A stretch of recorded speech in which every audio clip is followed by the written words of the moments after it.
Баршаларыңызға ассалаумағалейкум. Бүгін біз сіздерге тағы да ұқсас тағдырлар туралы қызықты тарих айтамыз. Өткен жолы біз сіздерге билікке келіп өмір сүріп, тіпті өлген жылына дейін ұқсас болған тәуекел ханымыз бен жапон билеушісі Тойотоми туралы айтқан едік. Енді бүгін екі қатал билеуші туралы айтамыз.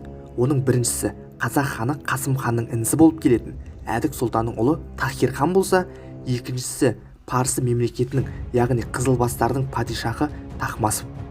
Біздің Қасым ханымыздың замандасы Өзбек ханы Шайбанидың басын кесіп, шарап ішетін кесе жасаған Исмайыл таққа отырарда небәрі 11 жаста болған еді.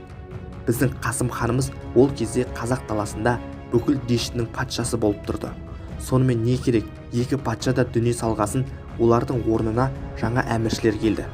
Қасым ханның орнына алпысты алқымдап қалған Мамаш хан отырғанымен бір жылға жетпей аттың тұяғына тапталып өмірден өтеді.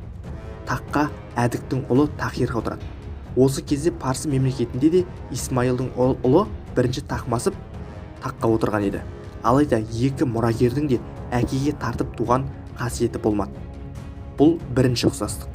Қазақ ханы Тахир секілді ол да қол астындағыларға жек көрушілікпен қарайтын. Жатса тұрса қастандық жасаушы әмірлерден үрейленумен болды. Оның қыңыр мінезі айналасындағыларды жерітіп тынды. Қазақтар Әбіл Қасымның өліміне Тахирді кінәласа, парсылар әмірлердің асырдың өліміне Тахмасыпты кінәлаумен болды. Олардың ізбасарлары Қасым мен бірінші Исмайыл мұрагерлеріне қуатты екі мемлекеттің тізгінін ұстатқан еді. Алайда Тахир мен Тахмасып өздерінің саяси карьерасында тирандық жолды таңдап алды. Екі елде де қалың бұқараның наразылығы жиі болып тұрды. Қазақ билеуші сұлтандары өздерінен тиесілі ұлыстарды бөліп ханнан іргесін ажыратса, Қызылбас әмірлері жас билеушіге құрмет көрсетуді қойды.